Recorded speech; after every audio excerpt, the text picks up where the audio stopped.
Освен најавената спектакуларна прослава на навивачите, придружен дел на спортскиот судир меѓу двата шампиона на СФРЈ од 1987-та Вардар, тогаш признаен од Фудбалскиот сојуз, од УЕФА и од ФИФА, и Партизан, прогласен од судските органи, ќе биде и своевидната средба на генерации.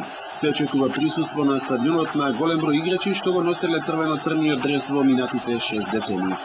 Според најавите, белградските црнобели ќе пристигнат во Скопје, речиси во најсилен состав, во кој ќе ги нема само репрезентативците на Србија, Рукавина и Тошичи. Оваа генерација на Вардар има убава можност да игра еден надпревар со можеби еден од најдобрите клубови на овие балкански простори. Секако дека тоа ќе биде убава фудбалска представа, ревијален надпревар, меѓутоа мислам дека љубителите на фудбалот ќе имаат што да видат.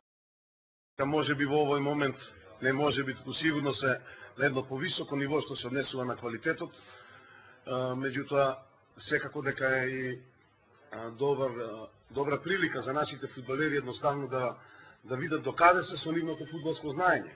Сега моментално Вардар не е баш и тој Вардар како сите мислат, како сите сака, ама например ти да имаш шанса да игра таква напревар, ја мислам дека треба ние сите со играчи да дајме максимално и да покажеме дека ние си Вардар и постои Вардар и ние треба да кажеме дека Вардар е Вардар, секогаш ќе биде Вардар.